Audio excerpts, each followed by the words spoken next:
The salad dressing was still dripping off my nose when I heard them laugh. Not a nervous giggle. Not an awkward chuckle that people do when they're embarrassed for someone. This was a full, open-mouthed, throw-your-head-back laugh, the kind that fills a room and makes strangers at nearby tables turn around to see what's so funny. My husband Brandon was practically doubled over. His mother, Linda, had both hands pressed to her chest like she was trying to keep her heart from bursting with joy. Tears were streaming down her face. Actual tears. And I was sitting there with Caesar dressing in my eyebrow and a piece of romaine lettuce stuck to my cheek, staring at the two of them like I was watching something from very far away, like I was underwater and they were up on the surface, and the sound of their laughter was reaching me all garbled and distorted. "Would you look at her," Linda managed to wheeze between gasps, "making a scene again." The whole dining room had gone quiet. I could feel every single pair of eyes on me. The birthday party table in the corner, the young couple by the window, the elderly man eating alone near the door who had looked up from his soup. Even the waitress had frozen mid-step with a pitcher of water in her hand, mouth slightly open. I reached for my napkin, slowly, deliberately. I pressed it against my forehead, then my cheek, then the tip of my nose. I dabbed at my eyebrow. I set the napkin down on the table. And then I stood up from my chair. Brandon finally noticed something had shifted. His laughter faded by a half-step. "Ash, come on, it was an accident." But I wasn't looking at him anymore. I was looking at the space just above his head, like I was reading something written on the wall behind him. Because in that exact moment, in the span of about 3 seconds, something inside me made a decision. A very clear, very calm, very final decision. The kind you can't take back once your body starts moving. They had absolutely no idea what was coming. Neither did I, honestly, not until it was already happening. But let me back up, because to understand what I did next, and why, you need to understand how I got to that restaurant in the first place. You need to understand who I was before that dinner, who Brandon was, who Linda was, and what the three of us had been doing to each other for the better part of 4 years. I met Brandon Kellerman at a work happy hour on a Thursday evening in October, about 5.5 years before the salad incident. I was 31, he was 34. I was working as a project coordinator at a mid-size marketing firm in Columbus, Ohio, and he had just joined as a senior account manager after relocating from Pittsburgh. My coworker Jess dragged me to the bar across the street because she said I'd been eating lunch at my desk for 3 weeks straight, and it was, quote, medically concerning. I almost didn't go. I'd had a long week. I had a report due the next morning. I was wearing the gray cardigan with the little pull near the collar that I kept meaning to throw away and kept forgetting to. I remember thinking, in the elevator down, that I looked tired and distracted and not like someone who was about to meet anyone worth knowing. And then Brandon was just there, standing by the bar in a dark navy blazer, laughing at something somebody said. And he had this quality that I noticed immediately and couldn't quite name at the time. He was present, like fully present, not glancing at his phone every 45 seconds, not scanning the room for someone more interesting. When you talked to him, he looked at you like you were the only person in the bar, and he asked follow-up questions, and he remembered details. I told him I'd grown up in Dayton, and 20 minutes later he circled back to ask about it. I told him I'd been trying to learn how to make sourdough bread and had killed 3 starters in a row, and he laughed in a way that felt warm instead of mocking. We talked for 2 hours. I missed the report deadline and stayed up until 2 a.m. finishing it, and I was genuinely happy about that trade-off, which was not typical for me at all. He texted me the next day, not a hey, an actual sentence. "I looked up sourdough starter tips last night, and apparently you're not supposed to use tap water. Thought you should know before starter number 4. I stared at that message for a long moment, standing in the kitchen of my apartment in my socks, holding a cup of coffee that was getting cold. And then I smiled in a way that made my face feel almost unfamiliar. We went on our first date 2 weeks later. dinner at a Thai place downtown, then a walk along the Scioto River, even though it was cold, and neither of us had dressed for it. By the end of November, we were texting every day. By Christmas, we were spending weekends together.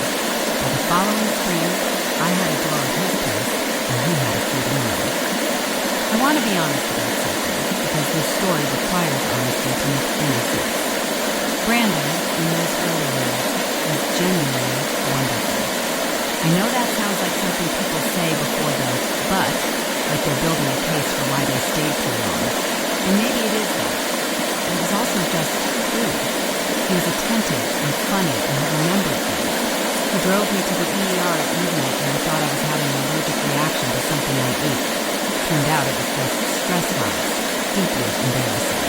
And he sat with me for 3 hours in a plastic chair, reading me Wikipedia articles about strange historical events to keep me calm. He called my mom on her birthday because he'd saved it in his phone after I mentioned it once. He fixed the leaky faucet in my bathroom without being asked and without making a thing of it.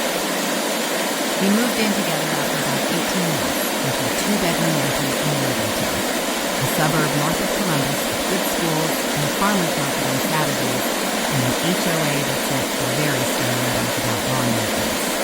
We split the rent 50-50. I made $58,000 that year. He made somewhere in the mid-70s. It felt equal and fair and like something we were building together. I proposed the budget spreadsheet. He proposed marriage.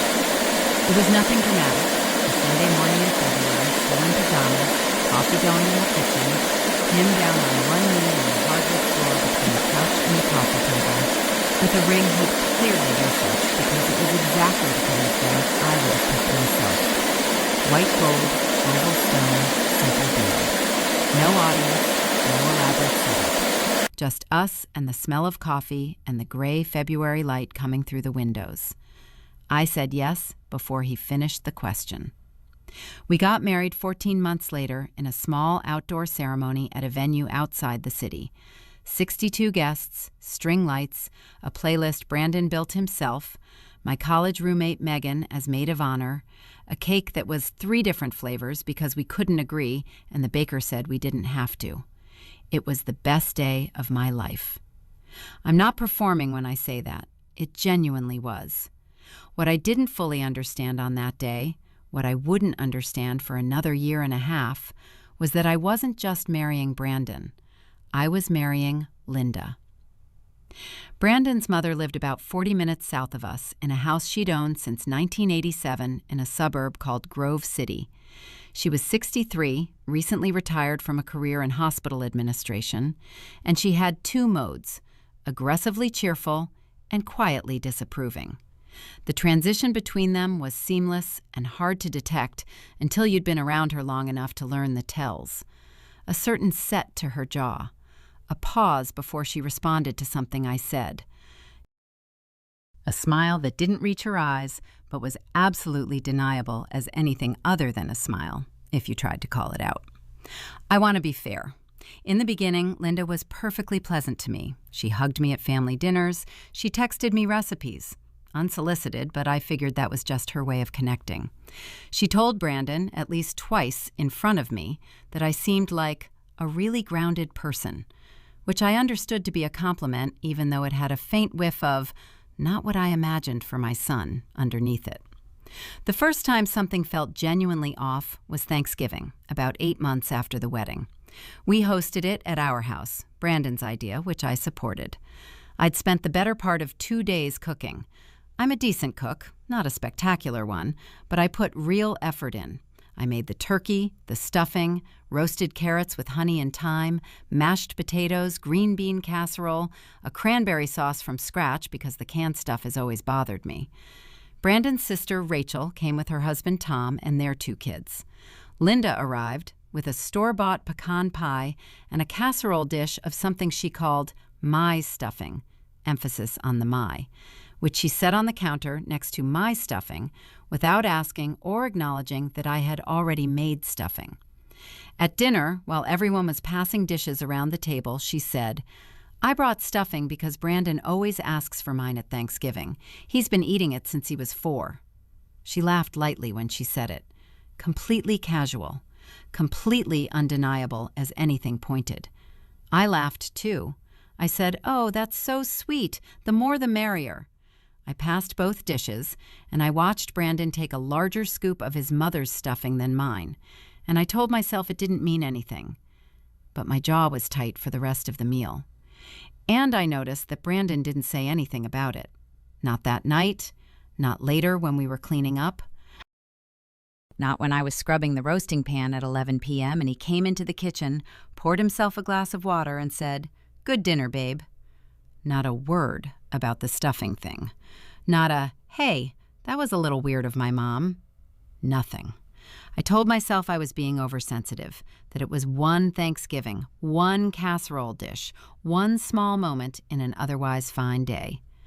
I told myself that a lot over the next few years, and I was so good at the reassuring, at the minimizing, at the gentle internal voice that said, "You're overreacting. This is fine. Let it go," that I almost convinced myself it was true.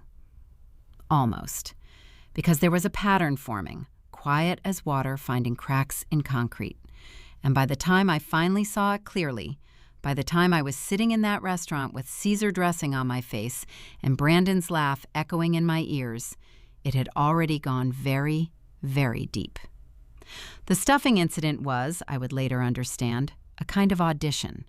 Linda was testing the stage, seeing how I'd respond, how Brandon would respond, whether there was any resistance in me worth noting.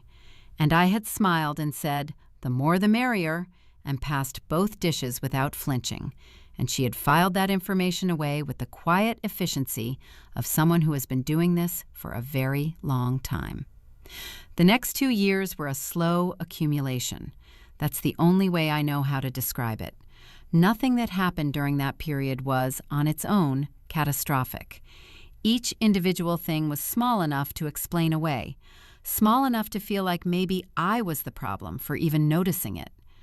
But it built, the way sediment builds on a riverbed, invisible, silent, and then one day you realize the water doesn't flow the same way anymore. Linda started coming over more often after the wedding. At first, it was every couple of weeks, Sunday afternoons, which seemed reasonable. She'd bring something, cookies, a plant, a magazine she thought I might like, and she'd sit at our kitchen table and talk to Brandon while I moved around the kitchen making coffee or pretending to look for something in a cabinet.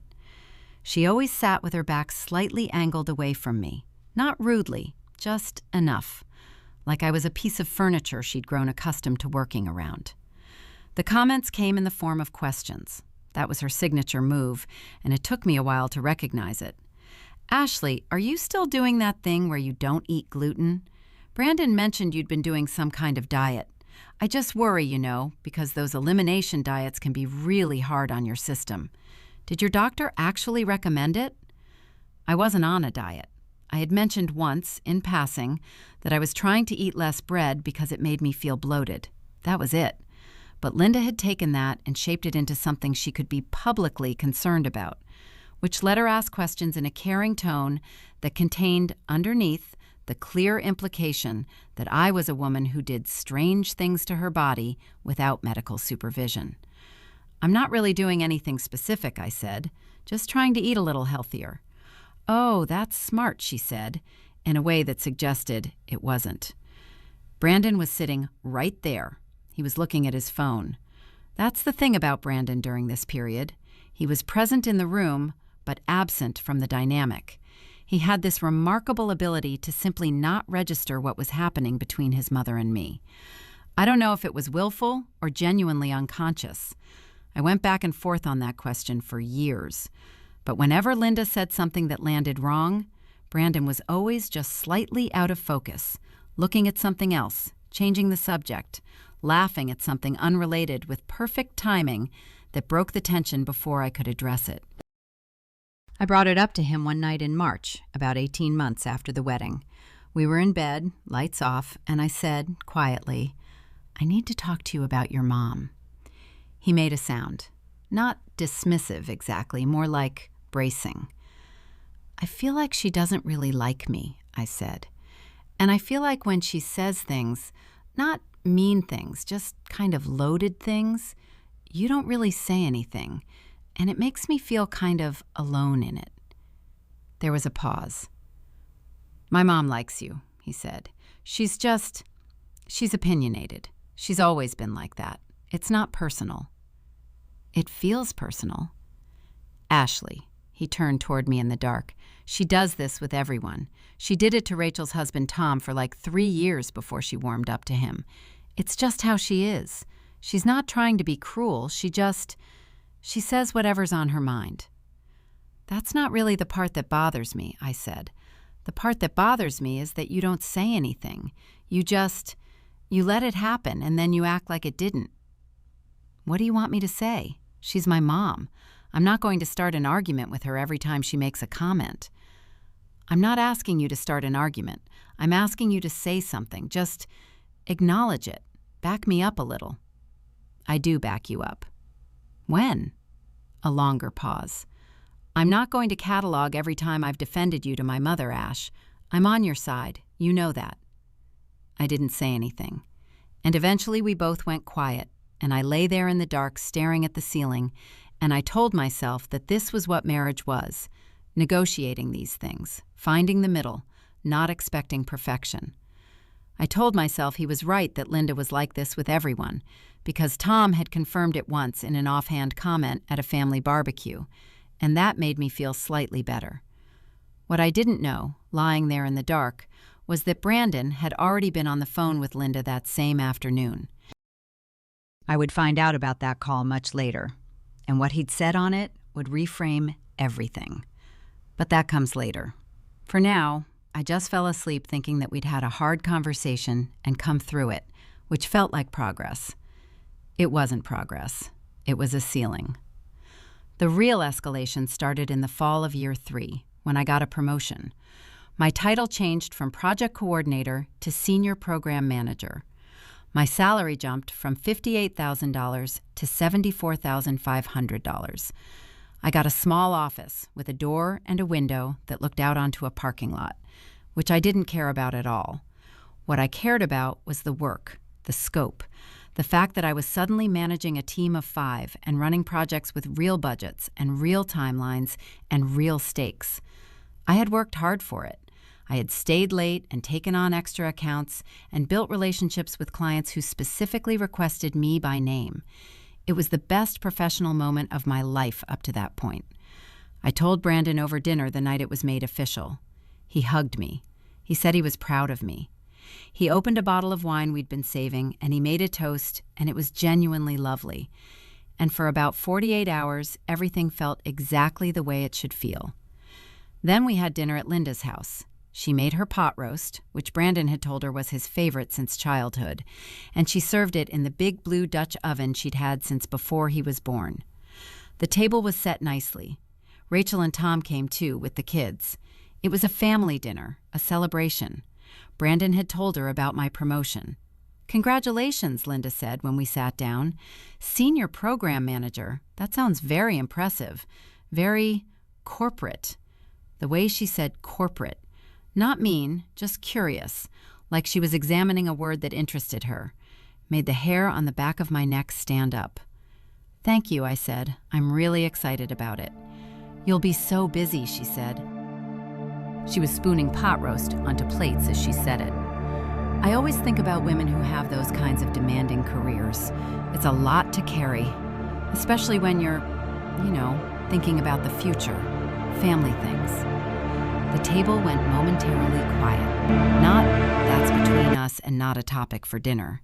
Not, "Mom, come on." Just, "We're not in any rush." Answering her question about my body and my career choices as if it were a reasonable question, as if the appropriate response was to just provide the information requested. I picked up my fork.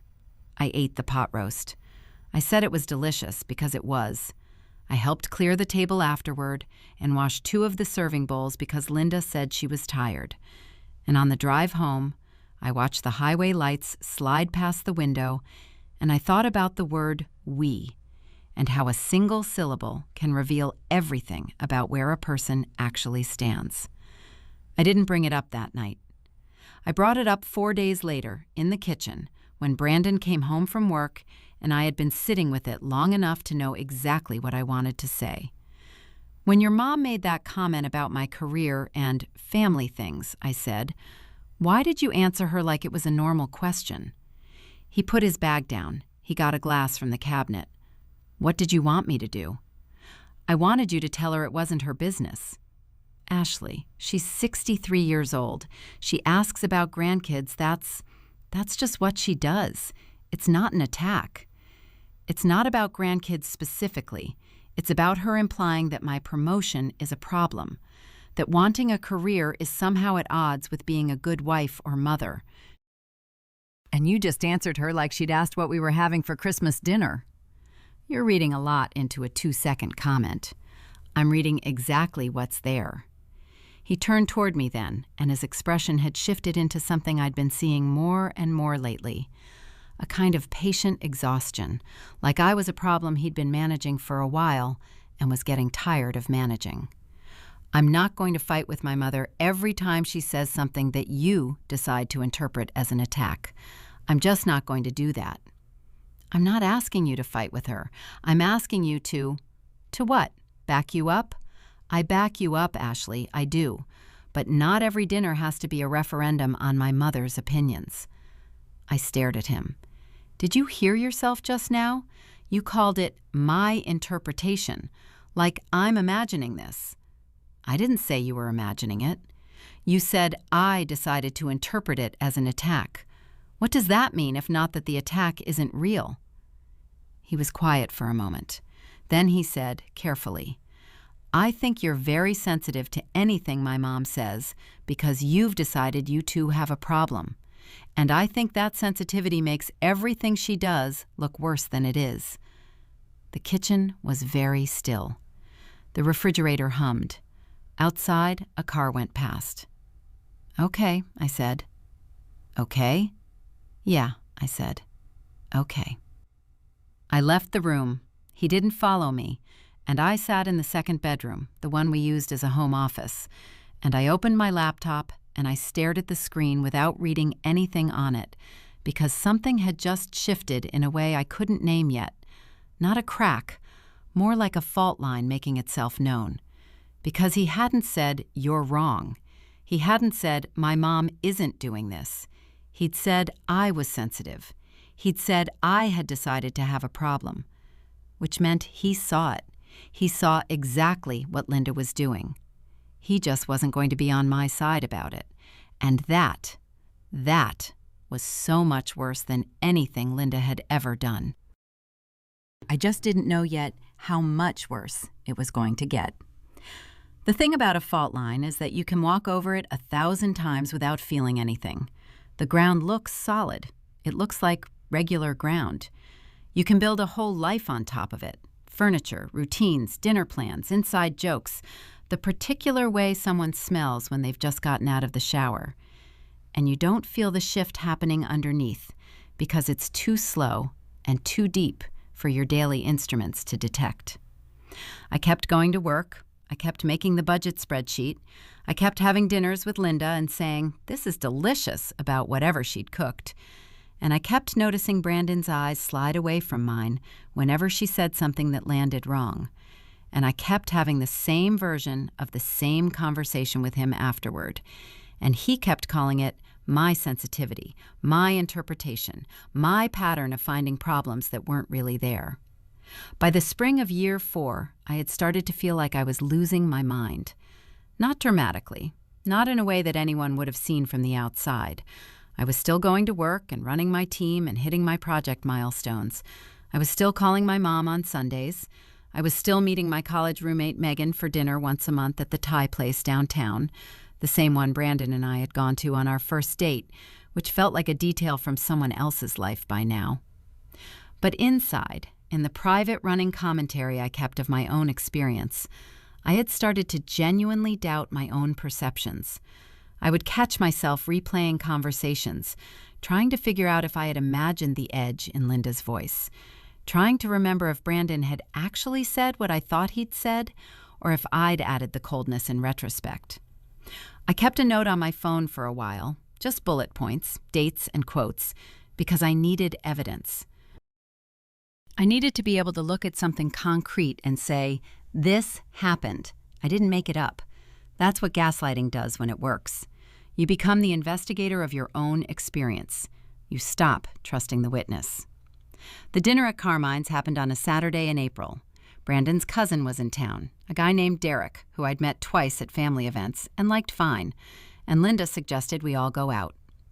Carmine's was a mid-range Italian place in a strip mall off Broad Street that Linda loved because they'd been going there since Brandon was a kid. I'd been there 4 or 5 times. It was decent, chicken piccata, good bread, the kind of place that felt like a special occasion when you were 12. We got there at 7. Derek was already at the table with his girlfriend, a woman named Vanessa I hadn't met before, and she was warm immediately. Laughed easily, asked good questions, made the kind of eye contact that says, I'm actually listening to you. I liked her within 5 minutes. I remember thinking, sitting down, that maybe this would be a nice evening, that maybe, with Derek and Vanessa as a buffer, things would feel lighter. And they did, for a while. We ordered drinks. Brandon was in a good mood. He'd had a strong week at work, and he was loose and funny in the way he could still sometimes be, the way that used to make me feel like I'd won something just by being the person next to him. Derek was telling a story about a road trip he'd taken that had gone spectacularly wrong in Nevada, and the whole table was laughing, and Linda was laughing too, and for about 45 minutes, I let myself think that I had been catastrophizing, that things weren't so bad, that we were a family having dinner, and everything was basically fine. Then the salads came.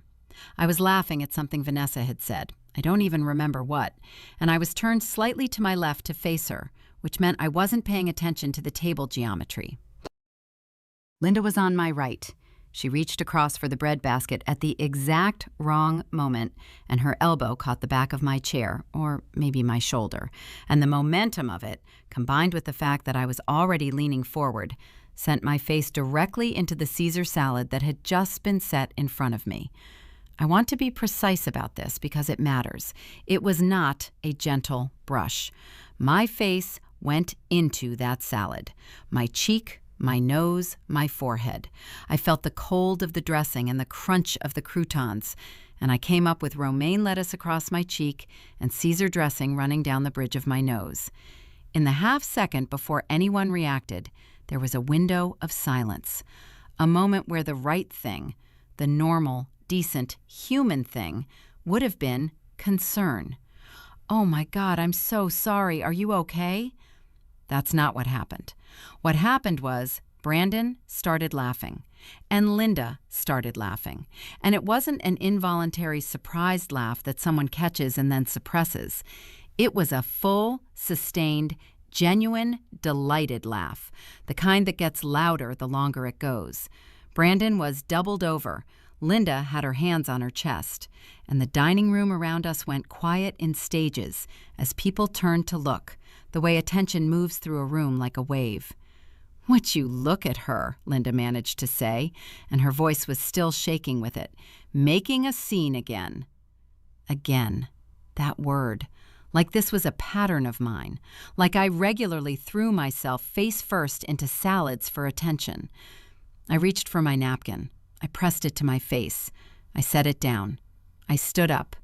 And in the standing up, in those 3 seconds of getting to my feet with Caesar dressing still on my face and 30 people watching and Brandon's laugh still hanging in the air, something in me went completely, utterly quiet. Not sad, not angry, quiet. The way a room goes quiet when the power cuts out and you suddenly notice how much noise everything was making. I picked up my purse from the back of my chair. I looked at Brandon. His laugh had faded into something uncertain. He was watching me with that expression I knew, the one that meant he was trying to calculate whether he needed to manage me. I looked at Linda. She was still smiling, but the smile had gone careful. "I'm going to go," I said. My voice came out completely flat. "Derek, it was great to see you. Vanessa, really lovely to meet you." "Ashley," Brandon started. "I'll get a ride share," I said. "Stay. Enjoy dinner." I walked out of Carmine's into the April night with salad dressing on my face, and I stood on the sidewalk under the parking lot lights, and I called a car, and while I waited, I didn't cry, I didn't shake. I just stood there feeling the cold air on my damp face and listening to the distant sound of traffic on Broad Street. My phone buzzed twice before the car arrived, both times Brandon. I didn't answer. I got home, I washed my face, I sat on the edge of the bed in our bedroom, the one with the comforter I'd picked out, and the nightstand where I kept my water glass and my library book, and I opened the Notes app on my phone where I'd been keeping my bullet-pointed evidence, and I scrolled through it. Dates, quotes, incidents. There were 43 entries. 43. I hadn't counted them before. I looked at that number for a long time. Brandon came home about 2 hours later. I heard his key in the lock, his footsteps in the hallway, the way he paused outside the bedroom door before he opened it. "Hey," he said. "Hey." He sat on the edge of the bed, on his side. He smelled like wine and a particular atmosphere of climbings. Garlic, candle smoke, old carpet. "That got out of hand," he said. "Did it?" "She didn't mean to hit you with her elbow. It was an accident." "You know it was an accident," I said. "The accident isn't the part I'm talking about." Silence. "They laughed at me," I said, "for 2 full minutes. In a restaurant full of people, and she said I was making a scene. They were surprised. It was one of those things where you laugh because..." "Brandon," I turned to look at him. "Stop." He stopped. "I need you to hear me," I said. "Not manage me, not explain it, just hear me. Your wife had her face shoved into a plate of food, and you laughed at her.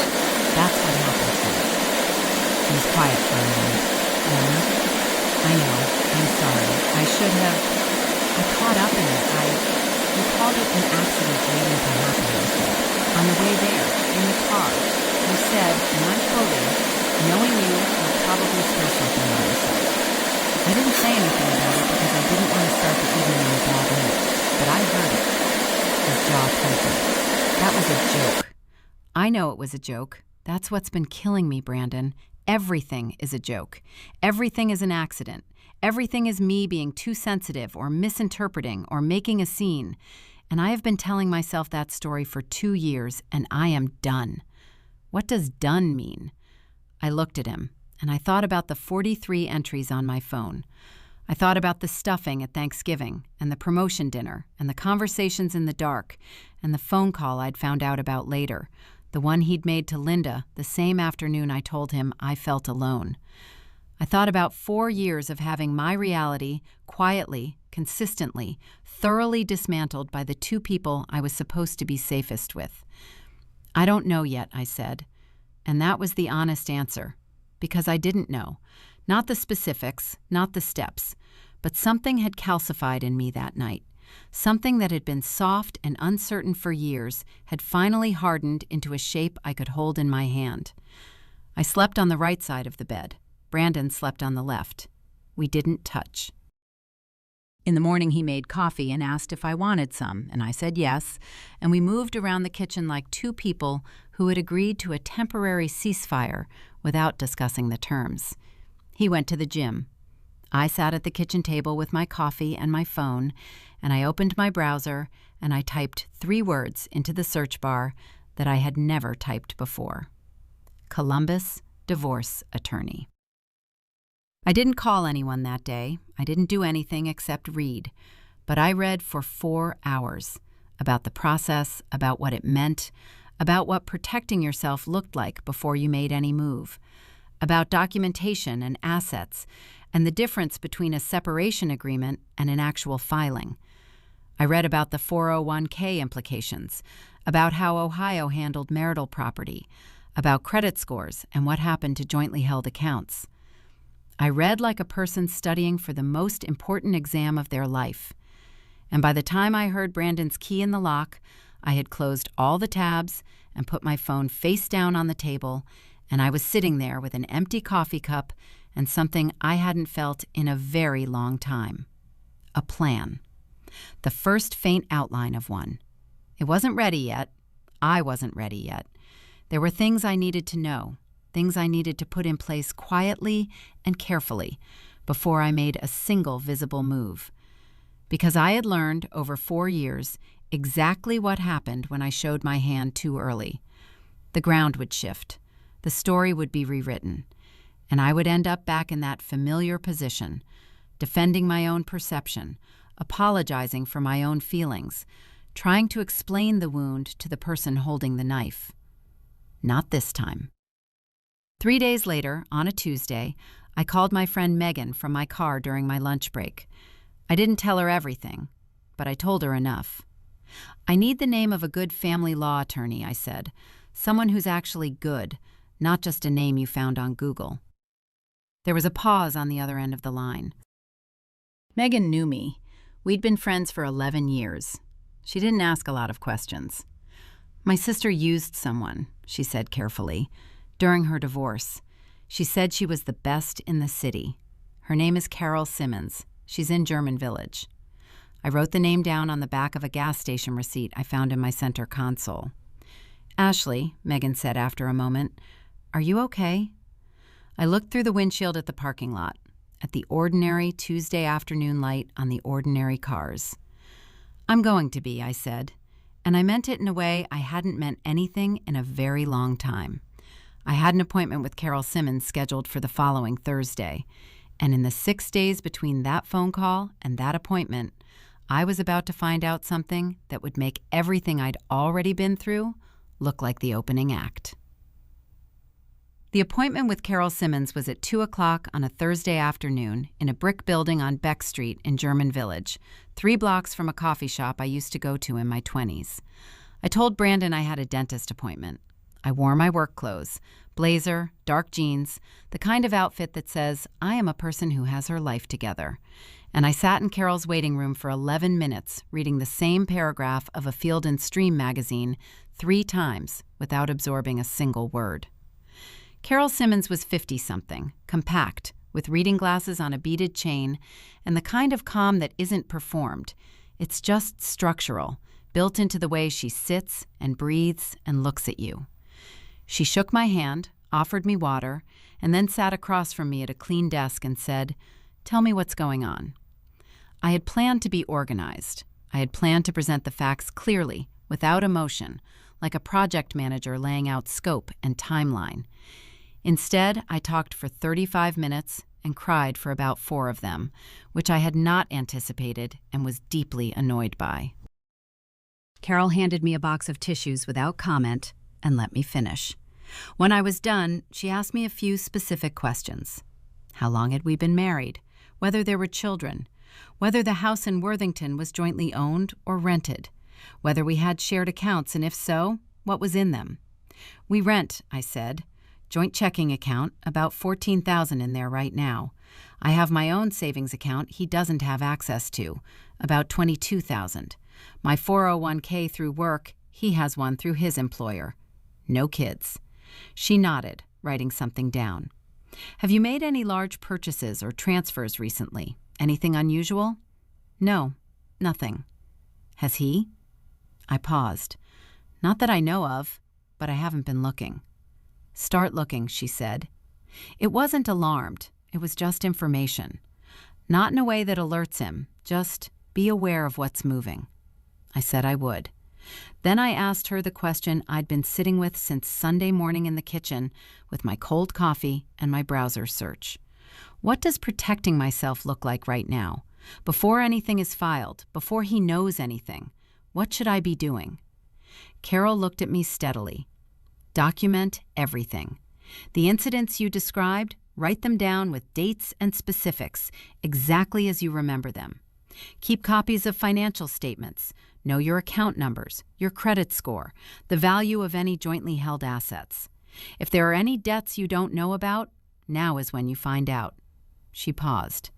And don't tell him you've been here. Not yet. Not until you're ready to move. I sat with that for a second. And when am I ready? When you've decided, she said simply. This is your timeline, Ashley. Nobody else's. I drove back to work with the windows down, even though it was only 50 degrees, because I needed the cold air on my face. I needed to feel something sharp and real. I had a 2 o'clock meeting with my team that I ran on autopilot, and afterward I sat at my desk with the door closed, and I thought about what Carol had said about looking at what was moving in the accounts. That night, while Brandon was watching something in the living room, I sat at my desk in the home office and I logged into our joint checking account for the first time in about 2 months. I usually looked at it once a week. I'd stopped recently because it felt like looking at something that belonged to a life I wasn't sure I was still in. The balance was $14,200, roughly what I expected. But there was a transaction from 11 days ago that I didn't recognize. A transfer out, $800, to an account I didn't have a name for, just a routing number. I stared at it. My heart rate did something specific and unpleasant. I screenshot it. I sent it to my personal email from my phone.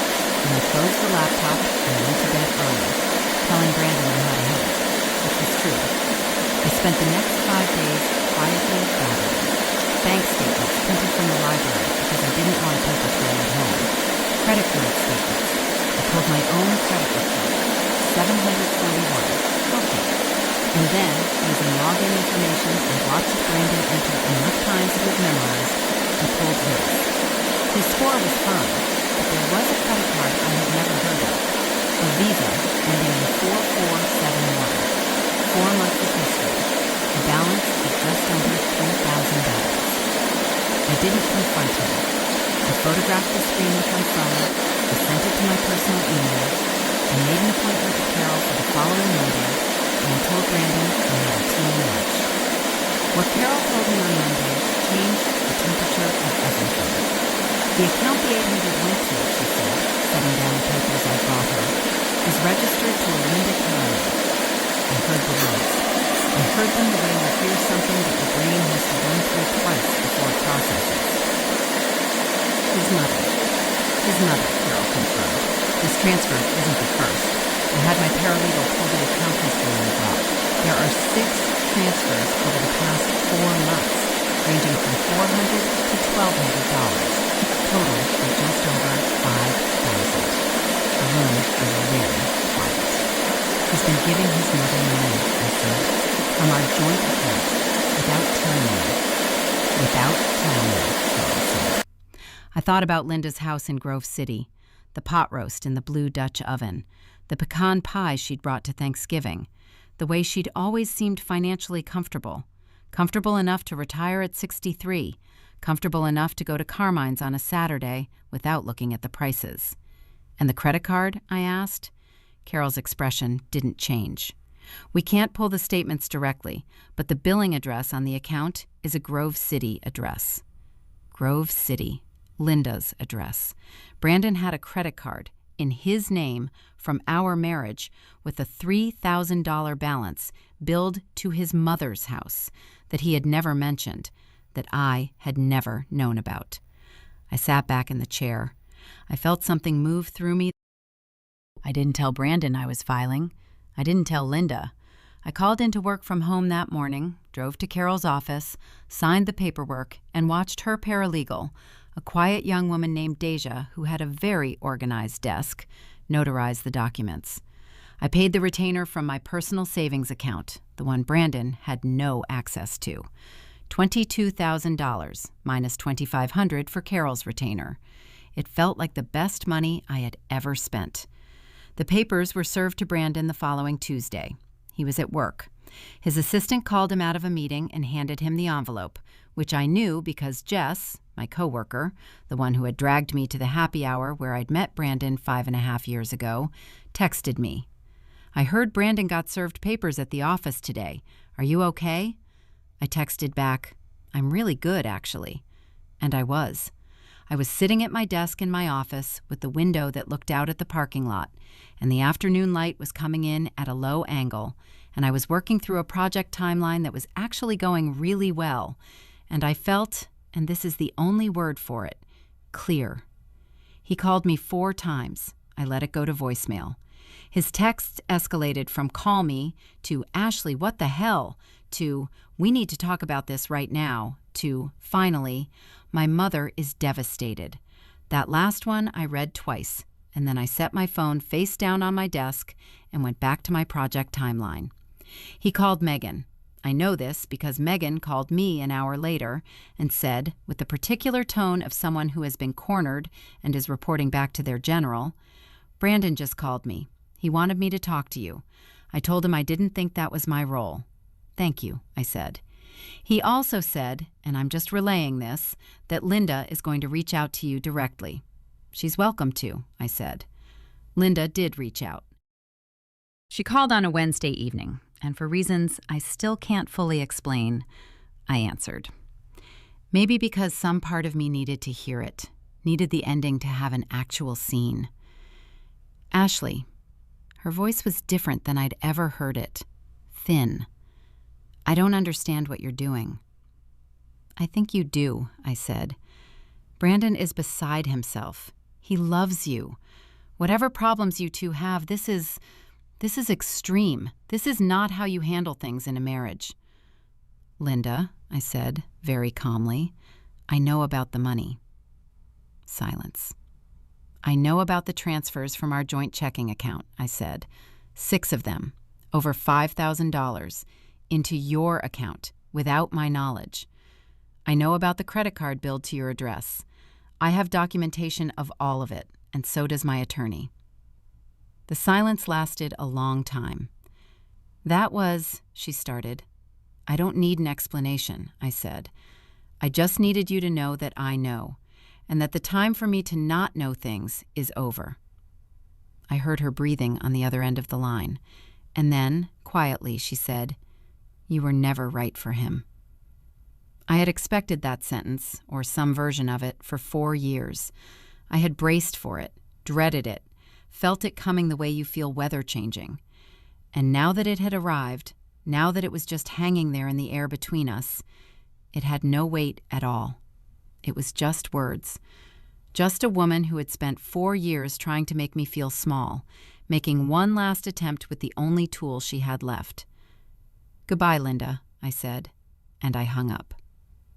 The divorce took 7 months. Brandon contested some of the asset division, specifically the joint savings, which he felt entitled to a larger share of given that he'd contributed more in the early years of our relationship before my promotion. Carol handled it. The final split was 50-50 on the joint account, which meant I walked away with $7,000 from that, plus my personal savings, plus my 401k intact. He was required to reimburse the joint account for the $5,000 in transfers to Linda, which meant, in practical terms, I got an additional $2,500 returned to me in the settlement. His attorney tried to argue the credit card balance was a personal debt. Carol produced the billing address and the timeline, and the argument went away. The house in Worthington, the rental, we were both off the lease by month 3. I found a 1-bedroom apartment in Clintonville, the neighborhood north of campus with the good coffee shops and the farmers market on Saturday mornings. It was smaller than what I was used to. The closet was not big enough. The parking was complicated. I loved it with a ferocity that surprised me. Megan helped me move in on a Saturday in November, 2 weeks before Thanksgiving. We put together a shelf from IKEA that fought us for 4 hours and then finally surrendered. We ordered Thai food from a place on High Street and ate it on the floor because I didn't have a table yet. She asked me how I felt. I looked around the apartment, the boxes, the shelf we had defeated, the window that looked out onto a street where people were walking dogs and somebody had left a pumpkin on their stoop that was starting to cave in on one side. Like myself, I said, for the first time in a really long time. I started a sourdough starter in January. I used filtered water this time because Brandon had texted me about tap water in the morning after our first meeting, and I had smiled in the kitchen to myself. I thought, something was beginning. I wanted to do it right. I wanted to do all of it right, from the beginning, on my own terms. The starter survived. I made it. I made my first successful loaf on a Sunday morning in February, almost exactly 4 years after Brandon had gotten down on one knee and on the hardwood floor between the couch and the coffee table. I ate it warm, standing at my kitchen counter, with butter and salt. Some things in, and some things, the good, hard, true things, are just getting started.